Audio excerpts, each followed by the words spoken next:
नमस्कार, आप देख रहे हैं न्यूज़ 11 भारत। आपके साथ मैं हूं अनुष्का। बढ़ते खबरों की ओर। धनबाद के निरसा में अवैध खनन के दौरान चाल धंसने से 2 लोगों की मौत हो गई, जबकि 8 से 10 लोगों के दबे होने की आशंका जताई जा रही थी। लेकिन रेस्क्यू ऑपरेशन के दौरान ये दावा किया गया कि मलबे में एक भी लोग दबे नहीं हैं, जिसके बाद अवैध खनन को मुहाने को बंद करने का काम शुरू किया गया। कोयलांचल धनबाद में मौत की चाल। अवैध खनन के दौरान धसी चाल, 2 की मौत। धनबाद में अवैध खनन के दौरान चाल धंसने से 2 लोगों की मौत हो गई। वहीं 8 से 10 लोगों के मलबे में दबे होने की आशंका जताई जा रही थी। लेकिन ईसीएल की टीम के रेस्क्यू ऑपरेशन के दौरान एक भी लोग नहीं मिले, जिसके बाद अवैध खदान के मुहाने को बंद किया जाने लगा। सवाल ये कि मलबे में एक भी लोग दबे होंगे तो उसका क्या होगा। पूरे मामले पर प्रशासन गोलमोल जवाब दे रहा है। डीसी सीओ को जांच के लिए भेजने की बात कह रहे हैं, जबकि सीओ का कहना है कि थाने के बीच सीमा विवाद के कारण मामला उलझा हुआ है। वो भी जो है पूजा पंडाल के निरीक्षण में गए हुए थे, तो उनको हम लोगों ने घटनास्थल पे भेजा है और साथ ही साथ जो ईसीएल के जीएम है उनसे भी हम लोगों ने संयुक्त रिपोर्ट मांगा है कि क्या कुछ हुआ है। जैसे ही प्रतिवेदन है हम लोग शेयर करेंगे। से नहीं, ये सीमा है ना, सीमा है, 2 थाना का सीमा है ना, तो 2 थाना का सीमा है, इसीलिए हम थोड़ा असमंजस में हैं, आपको बताएंगे। यहाँ भराई वगैरह भी चल रहा है, किसी से बात हुआ है? कोई ईसीएल प्रबंधन के लोगों से बातचीत हुई है? हम तो डायरेक्ट आए हैं, है ना, अब डायरेक्ट आए हैं तो यहाँ देखे हैं कि पानी पहले तालाब था, शायद उसका भराई हो रहा है। घटना गल्फरबाड़ी ओपी क्षेत्र के कापासारा आउटसोर्सिंग की है। पूरे मामले को लेकर बीजेपी ने राज्य सरकार पर हमला बोला है, जबकि जेएमएम ने ईसीएल प्रबंधन को जिम्मेदार ठहराया है कि ये सिलसिला बंद होना चाहिए। आए दिन कितनों का जान जा रहा है। अभी दुर्गा पूजा के समय देखिए फिर इस तरह का घटना घट गया, तो ये बंद होना चाहिए और जो दोषी है उस पर कार्रवाई होना चाहिए, ये मांग करते हैं। देखिए, ये सरासर जो कि है ईसीएल मैनेजमेंट का जो कि कसूर है। इतना बड़ा प्रोजेक्ट जो कि है, ना यहाँ गार्ड है, ना सीआई साहब का जो कि है लगाया है ड्यूटी में, इतना लापरवाही। घटना से स्थानीय लोगों में आक्रोश है, लेकिन इस घटना से एक बार फिर कई सवाल उठ खड़े हुए हैं। सवाल ये कि आखिर क्यों नहीं रुक रही धनबाद में कोयले की चोरी? कब तक दबती रहेगी चालों में जिंदगियां? कब तक गोफ में समाती रहेगी जाने? सवाल इसलिए क्योंकि अवैध कोयला खनन पर लगाम के दावे किए जाते हैं, लेकिन समय समय पर पकड़े जाते हैं अवैध कोयला लदे ट्रक। आखिर कहां से ट्रकों में लोड होते हैं अवैध कोयला? न्यूज़ 11 भारत के लिए निरसा से संतोष की रिपोर्ट। धनबाद के दलित बस्ती कंगालों के ग्रामीणों को 15 दिन के भीतर जमीन खाली करने का नोटिस मिला है, जिसके खिलाफ ग्रामीण सड़क पर उतर आए हैं। ग्रामीणों का कहना है कि उन्हें पीएम आवास, आंगनबाड़ी जैसी तमाम सरकारी योजना का लाभ मिला है। ऐसे में अब जमीन खाली करने का नोटिस क्यों? धनबाद समेत राज्य भर में दुर्गा पूजा का उत्साह है, लेकिन गोविंदपुर के कंगालो बस्ती में लोगों में मायूसी है। सालों से इस बस्ती में करीब 200 दलित परिवार रहते हैं, लेकिन अचानक उन्हें 15 दिनों के भीतर जमीन खाली करने का नोटिस मिला है, जिससे वे परेशान हैं। जो जमीन भू माफिया लोग हैं, वो गरीबों का घर हटाना चाहते हैं। अब ये गरीब घर हट जाएगा तो बाकी जनता कहाँ जाएगी? जो बहुत से लोग हैं जो किसी के यहाँ बर्तन धोते हैं, कोई कोयला डिपो में काम करते हैं, सब तो गरीब है, मजदूर है, जाएंगे तो जाएंगे कहाँ? इंदिरा आवास है, आंगनबाड़ी है, पीसीसी रोड है, बिजली बिल, राशन कार्ड वगैरह वगैरह, सब पानी टंकी वगैरह वगैरह वगैरह सब चीज है। हम लोग तो बोले कोयला तोड़ते हैं, मजदूरी करते हैं, हम लोग लेडीज बाहर जाकर बर्तन धोती है, खाते हैं, दादा परदादा से हम लोग हैं। और अचानक ये नोटिस आती है कि तुम लोग 15 दिन के अंदर घर खाली कर दो, और बोलते हैं नहीं खाली करोगे तो हम लोग पिलोडर चला देंगे। तो मैं सरकार से यही कहना चाहता हूँ, अगर आप में हिम्मत है पिलोडर चलाने का तो हम लोग का शरीर मिला के चला दे, बाल बच्चे हम लोग सो जाएंगे, आप लोग चला के और जमीन अपना ले लो। कंगालो मौजा की खाता संख्या 33 और प्लांट संख्या 356 की करीब 15 एकड़ जमीन पर करीब 200 दलित परिवार रहते हैं। सरकार की ओर से उन्हें पीएम आवास, आंगनबाड़ी, हर घर नल जैसी योजना का लाभ भी मिला हुआ है। ऐसे में अब ग्रामीण उन्हें हटाने के आदेश पर सवाल उठा रहे हैं। हालांकि डीसी ने कहा है कि एलआरडीसी की अध्यक्षता में सरकारी जमीनों की जांच चल रही है। कंगालो मौजा, जियलगोड़ा पंचायत, हम लोगों ने हमारे LRDC के अध्यक्षता में एक टीम ऑलरेडी उस पर जांच कर रही है, कुछ एक चीज़ों पे। एग्जैक्ट बस्ती या मौजा तो मुझे जानकारी नहीं है, कुछ एक का जांच करी। अगर कहीं पर भी वैसा होगा तो हम लोग ऑब्वियसली कार्रवाई करेंगे, क्योंकि सरकारी ज़मीन जो है वो सरकार के अधीन रहनी है और COs के कस्टोडियन होते हैं और उनको उसको देखना है। 2011 में तत्कालीन DC ने कंगालो जमीन की 14 एकड़ जमीन को सरकारी घोषित किया था, साथ ही बोर्ड भी लगाया था। इन सब के बाद भी वहां रहने वाले लोगों को सरकारी योजनाओं का लाभ भी दिया गया। ऐसे में ग्रामीण अब आंदोलन पर उतर आए हैं। न्यूज़ 11 भारत के लिए धनबाद से अशोक की रिपोर्ट। धनबाद के रणधीर वर्मा चौक पर विधायक अमर बावरी को बीजेपी विधायक दल का नेता चुने जाने की खुशी में बीजेपी कार्यकर्ताओं ने एक दूसरे को मिठाई खिलाकर बधाई दी और आतिशबाजी भी की।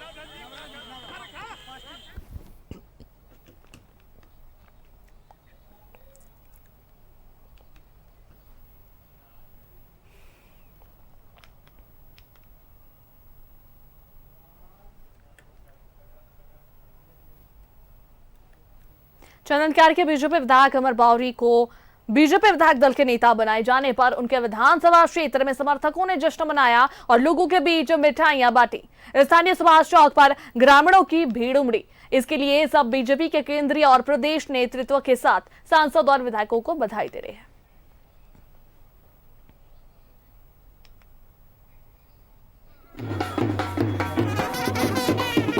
माननीय श्री अमर कुमार बावरी जी को प्रतिपक्ष का नेता झारखंड में बनाने के लिए हम चंदनकेरी के एक एक मतदाताओं को एकदम हृदय से उन्हें नमन करते हैं, उनको अभिनंदन करते हैं कि चंदनकेरी का एक वोट ने माननीय विधायक श्री अमर बावरी को सर्वप्रथम मंत्री बनाया।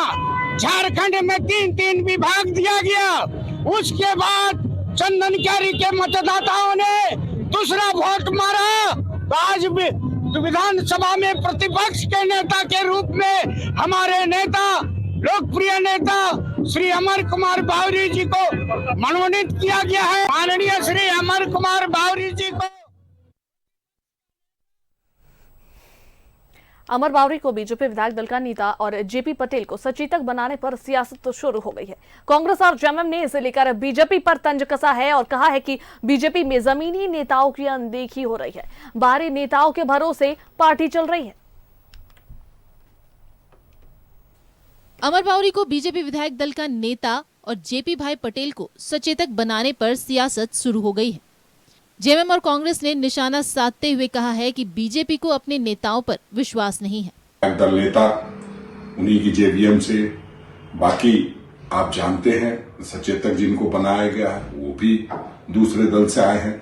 निश्चित रूप से दूसरे दल के लोगों को सम्मान मिलना चाहिए किसी भी पार्टी में, लेकिन जो उनकी पार्टी जो कैडर बेस्ड पार्टी अपने आप को बताती है, उसके कैडर निश्चित रूप से उनमें एक जो पहले से नाराजगी थी वो नाराजगी डेडिकेटेड है, जिन्होंने अपनी पूरी जिंदगी पार्टी को समर्पित कर दी, वो दरकिनार कर दिए जाते हैं। जो बाहर से आए हुए लोग हैं, जो आज से 5 वर्ष पूर्व पानी पी पी कर भारतीय जनता पार्टी और उनके नेता नरेंद्र मोदी को गालियां दिया करते थे, उनको आज सचेतक और प्रतिपक्ष का नेता बनाया जा रहा है। तो आप समझ लीजिए कितने मजबूर हैं ये लोग। ये आयातित नेताओं पर भरोसा कर रहे हैं जो बोरो प्लेयर हैं। चंदनकेरी से बीजेपी के विधायक हैं अमर बावरी। 2014 में बावरी ने JVM की टिकट पर जीता था चुनाव। JVM से चुनाव जीतने के बाद बीजेपी में हुए थे शामिल। रघुवर दास सरकार में मंत्री बनाए गए थे अमर बावरी। बीजेपी अनुसूचित जाति मोर्चा के प्रदेश अध्यक्ष हैं बावरी। मांडू से बीजेपी के विधायक हैं जयप्रकाश भाई पटेल। JMM के कद्दावर नेता दिवंगत टेकलाल महतो के हैं बेटे। JMM के वरिष्ठ नेता मथुरा महतो के दामाद हैं जयप्रकाश। 2019 में JMM को छोड़कर बीजेपी में हुए थे शामिल। यानी अमर बावरी JVM से हैं, जबकि JP पटेल JMM से बीजेपी में आए हैं। यही वजह है कि JMM और कांग्रेस सवाल उठा रही है, लेकिन बीजेपी का कहना है कि काफी सोच समझकर पार्टी नेतृत्व ने फैसला लिया है। राजनीति में कई समीकरण देखने पड़ते हैं और पार्टी का हित देखना पड़ता है कि पार्टी का संगठन कैसे मजबूत होगा। तो पार्टी नेतृत्व पर कोई भी सवाल खड़ा करना किसी के लिए उचित नहीं है। बाबूलाल को प्रदेश अध्यक्ष बनाए जाने के बाद ही विधायक दल के नए नेता को लेकर अटकलें थी। जेपी भाई पटेल विधायक दल के नेता की रेस में थे। पिछले दिनों केंद्रीय मंत्री अश्विनी चौबे ने रांची में पार्टी के तमाम विधायकों से राय शुमारी भी की थी, जिसके बाद अब विधायक दल के नए नेता और सचेतक का ऐलान हुआ है। न्यूज़ 11 भारत के लिए रांची से दीपक उरांव और राकेश के साथ ब्यूरो रिपोर्ट। गिरिडीह में जेएमएम जिला कार्यालय में युवा मोर्चा की महत्वपूर्ण बैठक आयोजित किया गया। जिला अध्यक्ष समेत युवा मोर्चा के सदस्यों ने शिरकत की। सरकार के सभी कल्याणकारी योजनाओं को जन जन तक पहुंचाने को लेकर चर्चा हुई। वहीं आगामी स्थापना दिवस को लेकर चर्चा किया गया।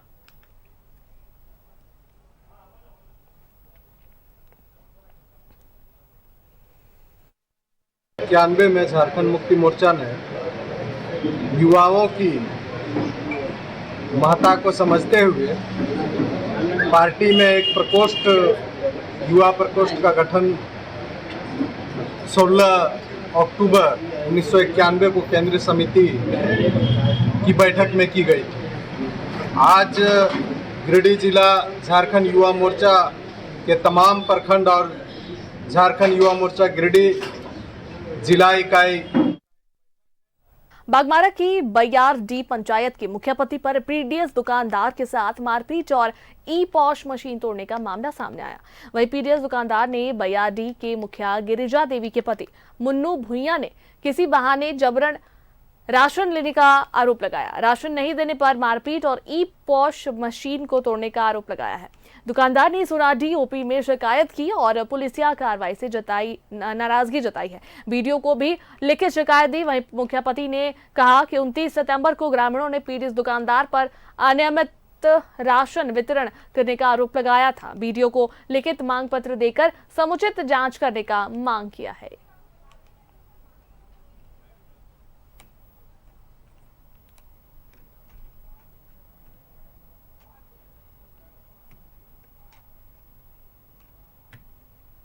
किसी को 10 किलो, किसी को 20 किलो, किसी को 50, किसी को शादी है, किसी को मरगी है, कभी को हर महीना इतना करके वो चावल दिलवाते आता है। मुखिया का पति मनु भुइया अच्छा, जब नहीं देते तो बोला हमारा सरकारी सामान है, हमको जितना यूनिट है उस हिसाब से हमको माल देता है सरकार, हम किसका काट देंगे, तो तुमको देना पड़ेगा और नहीं देंगे। तब उसी पर हम बहस नहीं करने जाते थे, दे देते थे। जो बोलता था कि हमको वहाँ सोनाडीह में रहना है, निमतला में दुकान चलाना है। मारपीट 14 तारीख को हुआ है। राशन नहीं दिया जा रहा है, तो अगर राशन आया है तो राशन कहाँ गया? उसने अब अपना कार्डधारी लोगों अपना रखा बचे और वो अपना खुद मशीन तोड़ा। हम लोग बात किए कार्डधारकों लोगों से, पता मशीन पूरा।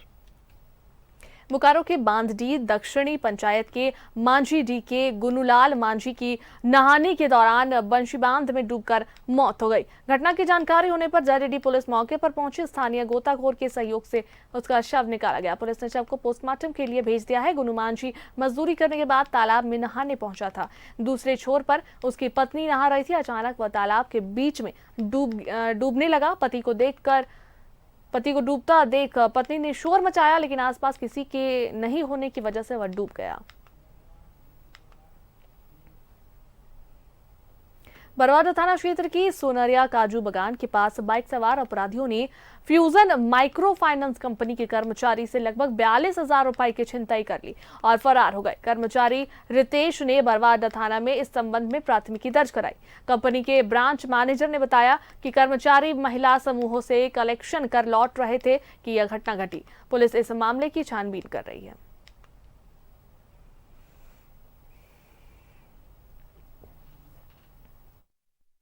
मेरा स्टाफ एक रितेश नाम करके कलेक्शन करने के लिए गया हुआ था। उसी के भी मतलब सोनरिया बिराजपुर सोनरिया जो बोलते हैं उसके आगे एक पावर प्लांट है, वहीं पर बीच रास्ता में मतलब 2 अज्ञात 2 चक्का बाइक ने उनके साथ में मारपीट करके छिनताई कर लिया।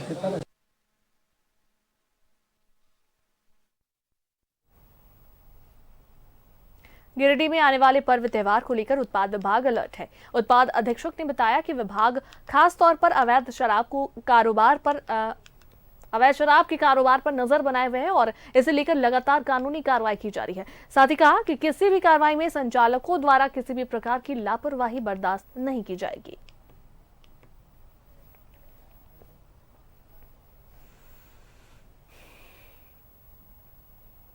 की ओर से कार्रवाई किया गया। अभी हाल में त्वरित कार्रवाई करके थी फौरन अवैध विदेशी शराब का केस अभी कौन क्षेत्र था वो राजधानवाड़ क्षेत्र में किए हैं 2 दिन पहले।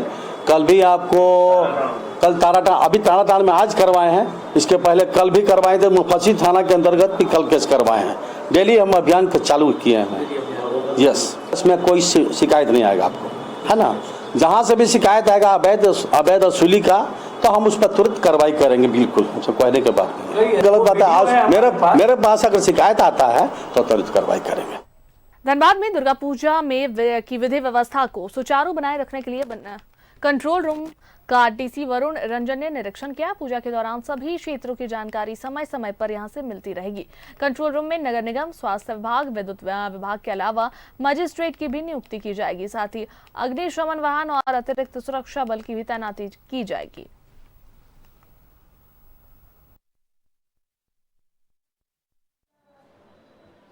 दुर्गा पूजा को लेकर के हम लोग कई एक तरह की तैयारियां कर रहे हैं, जिसमें कि जो प्राथमिक हमारे यहाँ पे लगभग जो है 488 पूजा पंडाल हैं, लाइसेंसी गैर लाइसेंसी मिला करके उसको हम लोगों ने 3 कैटेगरीज में डिवाइड किया है, डिपेंडिंग अपॉन की कम्युनल सेंसिटिवनेस हो गया, क्राउड मैनेजमेंट हो गया और वल्नरेबिलिटी जो पंडाल्स के होते हैं।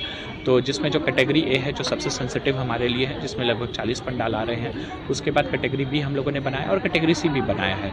जो हमारे लिए मोस्ट सेंसिटिव पंडाल्स है उसमें हम लोग जो डिस्ट्रिक्ट के सीनियर ऑफिसर्स हैं या डिस्ट्रिक्ट लेवल ऑफिसर्स हैं उनकी हम लोगों ने प्रतिनियुक्ति, CCTV कैमरा हो, सेपरेट एंट्री एग्जिट हो, फायर एक्सटिंग्विशर हो, इन सभी चीज़ों के लिए डायरेक्शन दिया गया है। चेकलिस्ट भी हम लोग ले रहे हैं। इस बार हम लोगों ने हर एक पंडाल के लिए कोयलांचल में दुर्गा पूजा की तैयारियां जोर शोर से चल रही है। धनबाद के धनसार में भी पंडाल को अंतिम रूप दिया जा रहा है। यहाँ का जायजा लिया हमारे संवाददाता संतोष ने।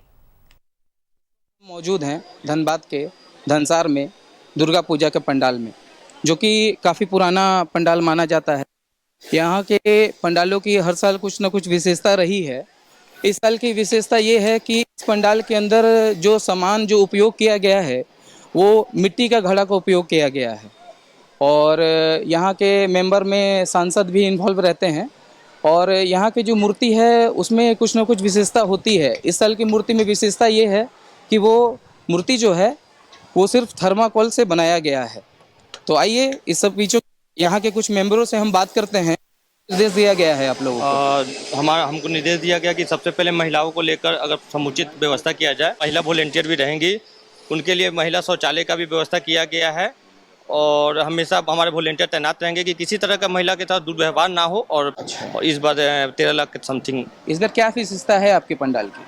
कि धीरे धीरे मिट्टी का जो वैल्यू है घटता जा रहा है, तो ये थी पंडाल से हम लोग यही बताना चाह रहे हैं कि मिट्टी का बर्तन, मिट्टी के चीज़, पौराणिक चीज़ को यूज करके हम लोग बना रहे हैं। हमारे बच्चे जान पाए कि ये सब चीज़ें भी थी पहले। जैसे आप देख रहे होंगे पंडाल में पंखा का यूज किया गया है, मिट्टी के दिए का यूज किया गया है। सारा चीज़ इस बार हम लोग मिट्टी की चीज़ों से ही बना रहे हैं। अगर कुछ मेडिकल से रिलेटेड प्रॉब्लम आता है तो मेडिकल यहाँ पे रहेंगे। कुल मिला के हम ये समझे कि आप लोग की तैयारी पूरी तरह से है कि हर तरह से किसी तरह के अगर किसी को समस्या हो तो उसका समाधान आप कर सकें। जी जी जी। तो ये हम दिखा रहे थे कि धनबाद के धनसार के पंडाल के बारे में। कैमरामैन महेश कुमार के साथ संतोष कुमार, न्यूज़ 11 भारत। बेरमो के सीसीएल ढोरी क्षेत्र में मेरी माटी मेरा देश अभियान के तहत सीसीएल महाप्रबंधक कार्यालय परिसर से अमृत कलश यात्रा निकाली गई। वहीं महाप्रबंधक मनोज कुमार अग्रवाल ने कहा, इस अभियान के तहत अपनी भूमि से जुड़कर और अपने नायकों का सम्मान कर राष्ट्रीय गौरव की भावना के साथ हम अपनी विरासत की रक्षा कर सकते हैं। बनेगी जो दिल्ली में करने के लिए में सभी गांवों में जा करके उस माटी और चावल को कलेक्ट किया जाए और वो सारा उस शहीद पार्क में जाएगा। यानी कि जो ऐतिहासिक शहीद पार्क बनेगा शहीदों के सम्मान के लिए और देश का एक धरोहर होगा, उसमें अपना धोरी क्षेत्र खुसरो शहर का भी योगदान और उसकी भी माटी कोई भी वहाँ घूमने जब जाएगा बन के तैयार होगा तो ऐसा लगेगा कि इसमें हमारा भी योगदान है। और अपना कोयलांचल में फिलहाल इतना ही। खबरों का सिलसिला जारी रहेगा।